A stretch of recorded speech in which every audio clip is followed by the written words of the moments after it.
Hello students, my name is Kiran. Welcome to our channel NCERT Full Concept Clarity. आज का हमारा topic है class 9 की economics की चैप्टर नंबर 2 का पीपल एज एन रिसोर्स का सब टॉपिक है आज health. For maximizing profit, do you think any firm would be induce to employ people who might not work efficiently as healthy worker because of ill health? आप क्या सोचेंगे कि कोई भी कंपनी किसी ऐसे बंदे को ले लेगी कि अगर कोई बंदा मतलब इल हेल्दी है, ज्यादा हेल्दी नहीं है, पर वो स्किल उसकी अच्छी है, तो क्या उसको ले लेंगी? The health of a person help in to realize the health of a person help him to realize his or her potential and the ability to fight illness. किसी भी पर्सन की जो हेल्थ होती है वो उससे क्या पता लगता है कि वो बंदा जो है वो बीमारियों से कैसे लड़ सकता है. He or she will not able to maximize his or her output to overall growth of the organization. क्या होगा कि अगर वो खुद ही सही नहीं होगी, खुद ही हेल्दी नहीं होगा बंदा, तो वो ऑर्गेनाइजेशन को क्या ग्रोथ देगा. Indeed, health is an indispensable basic of realizing one's well-being. Henceforth, improvement in the health status of the population has been the priority of the country. तो हर कंट्री की यही प्रायोरिटी रहती है कि अपनी जो भी पॉपुलेशन है उसकी जो हेल्थ है वो अच्छी रहे. Our national policy too aims to improving the accessibility of healthcare, family welfare and nutritional service with a specific focus on the underprivileged segments of the population. हमारी जो कंट्री है वो इसमें लगी हुई है कि लोगों को ज्यादा से ज्यादा हेल्थ केयर मिले, उनकी जो फैमिली वेलफेयर है वो अच्छी हो जाए और उनकी जो न्यूट्रिशन सर्विसेज है वो भी अच्छी से अच्छी देने की कोशिश कर रहे हैं. Over the last 5 decades, India has built a vast health infrastructure and has also developed manpower required at the primary, secondary and tertiary sector in the government as well as the private sector. पिछले कुछ सालों में क्या किया हमारी government की जो policy है हेल्थ को लेकर वो बहुत ज्यादा इंक्रीज हुई है तीनों लेवल पे. This major which have been adopt have increased the life expectancy to over 86 years. 2016 infant mortality rate has been down 147 in 1951 to 34 in 2016. Crude birth rate had dropped to 20%. Death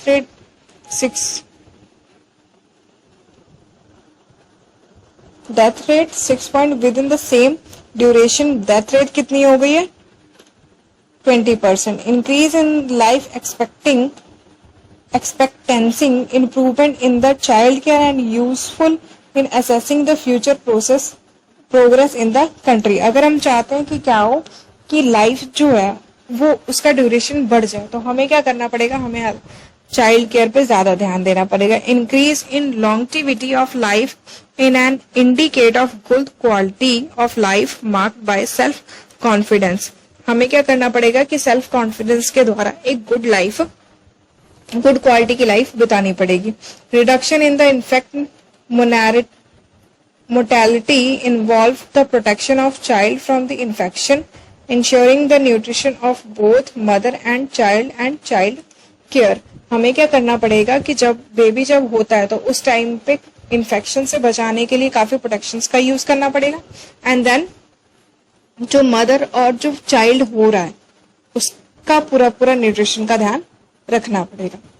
अभी ये जो है ये क्या कर रही है, हेल्थ को चेक कर रही है कि कैसे बच्चों की हेल्थ है कैसी नहीं.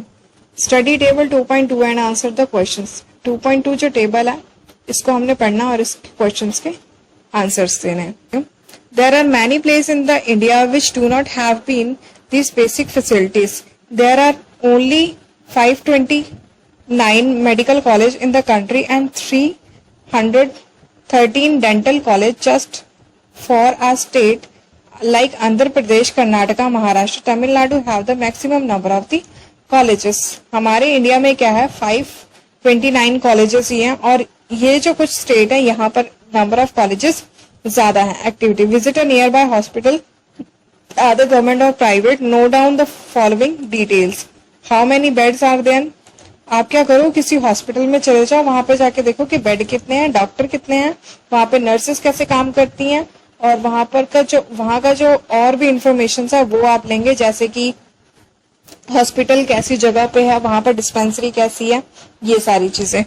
नेक्स्ट है अनएम्प्लॉयमेंट, बेरोजगारी. Sakal's mother Sheela look after the domestic chores, children's help her husband Buta in the field. Sheela की जो मदर थी वो क्या करती थी, सकल की जो मदर थी शीला, वो क्या करती थी, बच्चों को पालती थी, घर को संभालती थी, बूटा की हेल्प भी करती थी खेती में. Shakal's mother Jeetu and sister Seetu spend their time playing roaming. Sakal की जो मदर थी, सकल का जो ब्रदर था जीतू और सिस्टर, ये सारे क्या करते थे, खेलने में अपना टाइम व्यतीत करते थे. कैन यू कॉल शीला और Jeetu as unemployment, if not why? अगर आप इनको नहीं बोलेंगे तो क्यों बोलेंगे कि ये अनएम्प्लॉयमेंट नहीं है. Unemployment is said to exist when people who are willing to work at the going wage cannot find job. Unemployment आप उसको बोलेंगे जब कोई काम करना चाहता है और उसको कोई अच्छी जॉब नहीं. Sheela is not interested in working outside domestic domain. Sheela क्या है, इंटरेस्टेड ही नहीं है घर को छोड़ के बाहर काम करने के लिए. Jeetu and Seetu are too small to be continue in the work force population. Jeetu और सीतू क्या है, बहुत ज्यादा छोटे हैं काम करने के लिए. Neither Jeetu and Seetu Sheela can be counted as unemployment. तो इनको क्या करेंगे हम, अनएम्प्लॉयमेंट नहीं काउंट करेंगे. The work for population include people from 15 to 59 years. Sakal's brothers sister do not follow within the age of the group, or they cannot be called unemployment. Sakal's mother Sheila work for the family. She is not willing to work outside for domestic domain for payment. Sheela की उसकी सकल की जो mother Sheila है वो क्या करती है, वो घर के सारे काम करती है और वो इसमें बिल्कुल भी रुचि नहीं रखती कि बाहर जाके पैसों के लिए काम करे. She too can not be called unemployment, तो उसको भी हम अनएम्प्लॉयमेंट नहीं कह सकते. Shakal's grandfather although not mention in the story can not be called unemployment. Shakal के जो ग्रैंडफादर थे वो लोग भी ऐसे ही, उनको भी अनएम्प्लॉयमेंट नहीं बोला जाएगा. In case of India we have unemployment in rural and urban areas. शहरी और गांव दोनों ही एरियाज में अनएम्प्लॉयमेंट होते हैं. However the nature of unemployment different in the rural and urban area. In case of the rural area there is a seasonal and distinguish employment. क्या होगा कि गांव के एरियाज में सीजनल अनएम्प्लॉयमेंट होती है. Urban areas have mostly educated, और जो शहर में जो लोग रहते हैं वो कौन से होते हैं, एजुकेटेड एम्प्लॉयमेंट, पढ़े लिखे, जिनको जॉब नहीं मिलती. Seasonal and unemployment happen when people are not able to find the job during some month of the year. Seasonal कैसे होती है, जब साल के कुछ महीनों में लोगों को जॉब ना मिले. People depend upon the agriculture usually face such kind of problems. जो लोग कल्टीवेशन पे डिपेंड करते हैं उन्हीं को ये प्रॉब्लम्स ज्यादा होती हैं. There are certain busy season when sowing, harvesting, weeding, threshing is done. और कुछ ऐसे सीजन होते हैं जिस टाइम पे लोग बहुत ज्यादा बिजी होते हैं. वो कौन से होते हैं, जब कटाई, बिजाई और थ्रेसिंग का काम चल रहा था. Certain month do not provide much work to the people dependent on agriculture. तो इस टाइम पे क्या होता है कि लोगों को ज्यादा काम नहीं मिल पाता. In case of distinguish unemployment, people appear to be employment. They have agricultural plot where they find work. This usually happen among the family members engaged in agriculture activities. ऐसा कब होता है, जब पूरी फैमिली जो होती है वो कल्टीवेशन पर ही डिपेंड होती है. The work required the service of the 5 people but engaged 8 people. ऐसा कब होता है, अनएम्प्लॉयमेंट कब हमें देखने को मिलती है, जब किसी काम में सिर्फ 5 लोगों का ही जरूरत है लेकिन उसमें लगे कितने हैं, 8 लोग. 3 people आर एक्स्ट्रा, 3 एक्स्ट्रा हो गया. There 3 people also work in the same plot as the same others. The contribution made by the 3 extra people doesn't add the contribution made by the 5 people. If 3 people are removed, the productivity of the field will not decline. अगर क्या करेंगे कि ये जो 3 people हैं extra, अगर हम इनको निकाल देंगे तो इससे प्रोडक्टिविटी पे कोई भी असर नहीं पड़ेगा. The field require the service of 5 people and the 3 extra people are distinguish unemployment. तो इस तरीके से हम एम्प्लॉयमेंट और अनएम्प्लॉयमेंट में डिफरेंस कर सकते हैं. ये जो 3 लोग थे वो कौन थे? Unemployed. In case of urban areas educated unemployment has become a common phenomena. Many youth with matriculation, graduation, post-graduation degree are not able to find a job. क्यों? A study showed that unemployment of graduate and postgraduate has increased faster than among matriculation. A paradoxical manpower situation is witnessed as surplus of manpower in certain category categorized with stories of manpower in the other. There is unemployment among technology qualified people on the hand,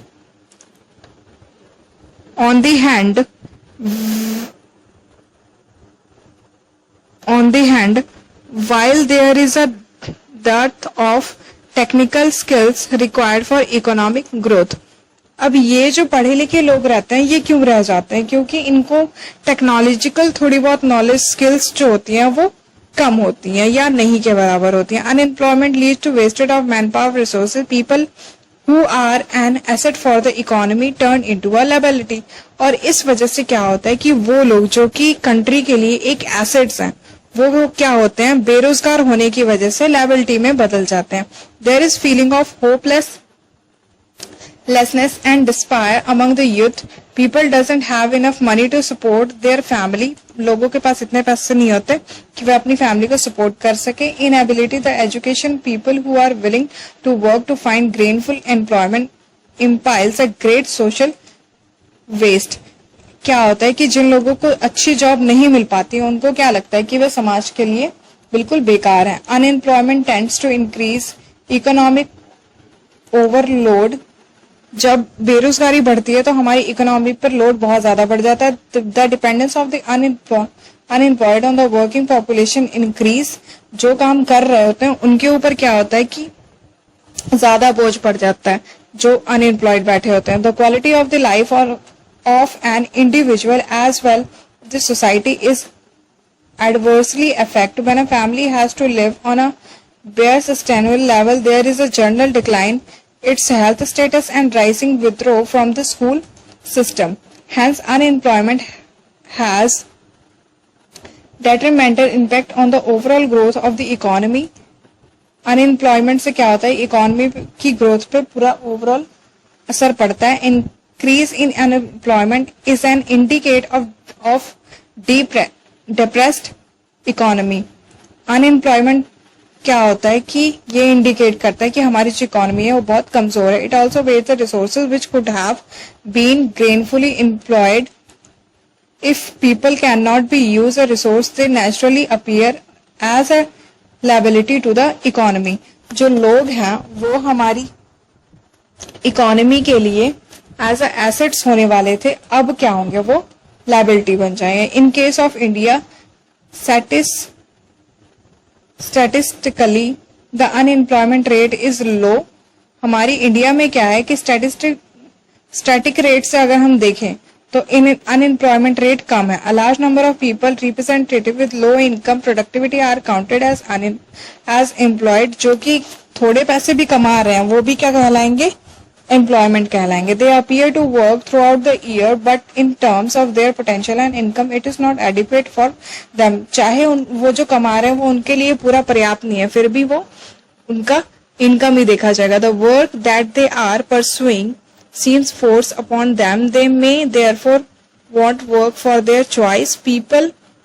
Poor people cannot afford to sit idle. They tend to engage in any activity representative its earning potential. Their earning kept them on a bare subsistence level. Moreover, the employment structure is characterized by self-employment in the primary sector. The whole family contribute in the field even though not everybody is really need.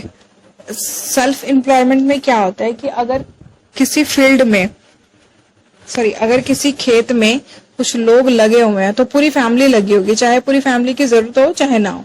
There is a distinguish unemployment in the agriculture sector. Agriculture sector में क्या है कि ये इसी तरीके से हम पता कर सकते हैं कि अनएम्प्लॉयमेंट कैसे है. But the entire family share what has been produced. This concept of sharing of work in the field, the produce rates reduce the hardship and unemployment in the rural sectors. इससे क्या होगा, hardship तो खत्म हो जाएगी, ठीक है, लोगों का जो भार है एक दूसरे का वो कम हो जाएगा, पर अनएम्प्लॉयमेंट बढ़ जाएगी. But this doesn't reduce the poverty of the family. पर इससे क्या होगा, फैमिली की गरीबी नहीं जाएगी. Gradually surplus labour from the every household trends to migrate from the village in the search of the job. Let us discuss about the employment scenario in the three sectors mentioned earlier. जो हमने ऊपर sectors पढ़े थे, primary, secondary and territory, उनके according क्या करते हैं हम देखते हैं एम्प्लॉयमेंट के बारे में. Agriculture is the most labour absorbing sector of the economy. In recent years, there has been a decline in the dependence of population on agriculture, partly because of distinguished employment discussed earlier. हमने क्या किया था, agriculture ही हमारी India में most absorbing labour, मतलब वहां पे agriculture में ज्यादा लेबर यूज होती है. Some of the surplus labour in agriculture has move to other the secondary or tertiary sector. क्या कर सकते हैं हम, ये जो फर्स्ट सेक्टर में जो लगे हुए हैं, एग्रीकल्चर में जो लेबर्स लगे हुए हैं, इनको हम अदर सेक्टर्स में डाल सकते हैं. In secondary sector, small scale manufacturing in the most labour absorbing. In the case of the territory sectors, various new services are now appearing like biotechnology, information technology and so on. जो तीसरी हमारी territory sector है उसमें क्या है, बहुत सारी jobs हैं, सर्विसेज हैं, just like biotechnology and information technology. Let us read a story to know people could become an asset for the economy of a village. अब हम ये देखते हैं कि किस टाइप से जो लोग हैं वो हमारी कंट्री के लिए एसेट हैं. There was a village inhabited by the several families. एक विलेज है जिसमें बहुत सारी फैमिली रह रही है. Each family produce enough to feed its members. Her family इतना कमा लेती है, इतना प्रोड्यूस कर लेती है जिससे कि वो अपनी फैमिली को चला सके. Each family met its need by the member making their own clothes, teaching their own children's. क्या है कि हर फैमिली में कुछ ऐसे लोग हैं जो कि अपने कपड़े खुद बना लेते हैं और अपने बच्चों को खुद ही पढ़ा लेते हैं. One of the family decide to send one of its son to an agriculture college. एक फैमिली क्या डिसाइड करती है कि वह अपने बच्चे को एग्रीकल्चर कॉलेज में भेज देगी. The boy got his admission in the nearby college of agriculture. After some time, he become qualified in the agriculture engineering and come back to the village. He proved to be so creative that he could design an improved type of plough which increased the yield of wheat. Thus, a new job of agro engineer was created and fulfilled in the village. उसने क्या किया कि जिस family ने उस बच्चे को पढ़ने के लिए भेजा, उसने अपना पढ़ाई की, एडमिशन ली, अपना पूरी पढ़ाई कंप्लीट करने के बाद जब वो गांव में दोबारा आया तो उसने क्या किया, प्लफिंग का नया नया सिस्टम निकाला, जिससे क्या हुआ कि गांव में एक और जॉब निकल गई, किसकी, एग्रो इंजीनियरिंग की. The family in the village sold the surplus in the near by neighbouring village. और जो फैमिली थी इससे क्या करती थी, अपना उनका प्रोडक्शन बढ़ गया. ऑब्वियसली बात है, अगर हम मॉडर्न फार्मिंग को यूज करेंगे तो हमारी प्रोडक्शन ऑब्वियसली बढ़ जाएगी. तो उससे क्या हो गया कि उनको सरप्लस होने लग गया. इस सरप्लस को वो आसपास के गांवों में बेच देते. They earn good profit which they shared among themself. इससे क्या हुआ कि उनको अच्छी प्रॉफिट मिलने लग गई जो कि वो आपस में शेयर करने के लग गए. Inspire by this success all the family after some time they meet in the village. इन्हीं से इंस्पायर होने के बाद विलेज के और जो फैमिलीज थे उन्होंने भी ऐसा ही किया. They all wanted to have a better future for their childs too. They request the panchayat to open a school in the village. उन्होंने क्या रिक्वेस्ट की कि स्कूल में, विलेज में एक स्कूल खोला जाए. They ensure the panchayat that they all spend their children's to school, all send their children's to school. उन्होंने क्या इंश्योर किया कि हाँ हम अपने बच्चों को स्कूल भेजेंगे. तो panchayat with the help of the government open school. Panchayat ने एक स्कूल ओपन कर दिया. Teacher was recruit from near by town. एक टाउन से एक टीचर वहां पर पढ़ाने के लिए आने लग गया. All the children of this village start going to the school. After some time, the families gave training to his daughter in tailoring. कुछ समय बाद क्या हुआ कि उन्होंने अपनी बेटी को भी कुछ स्किल्स सिखाने शुरू कर दिया, like tailoring. She started stitching clothes for all the families of the village, for everyone now wanted to buy and well tailor clothes. Thus another new job that of a tailor was created. इस तरह से क्या हुआ, एक और job create हो गई वहां पर। This had another positive effect, the time of farmer in going for buying clothes was saved. अब क्या हुआ कि अगर वह क्लोथ्स खरीदने के लिए कहीं बाहर जाते तो वो उनको ज्यादा महंगा पड़ जाता। अब क्या हो गया, इससे सेविंग हो गई। As the farmer spend more time in the field, the yield of the farmer went up. This was the beginning of the prosperity. ये था प्रोस्पेरिटी की beginning. The farmers had more than what they could consume. उनके पास बहुत ज्यादा था जितना वे consume कर नहीं पाते। They have could sell what they produce to another who come to their village market. उनके पास जो ज्यादा प्रोड्यूस होता था उसको क्या करते थे, विलेज की मार्केट में सेल करते थे। तो overall this village which formerly had no job opportunity in the beginning. शुरू में क्या था, उनके पास कोई जॉब नहीं थी। Had make many like teachers, tailor, agro engineer, many more. इस टाइम पे क्या हुआ, बहुत सारी न्यू जॉब्स इन्वेंट हो गई। This was the story of a simple village where the rising level of the human capital enabled it to evolve into a place rich with complex and modern economic activity।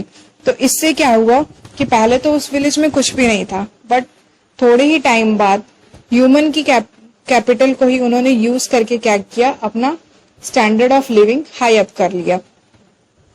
तो ये chapter यहीं पर खत्म होता है। अगली video में मिलेंगे हम आपसे नेक्स्ट चैप्टर में नए एक टॉपिक के साथ। आशा करती हूँ आपको ये वीडियो पसंद आई होगी। Thanks for watching this video.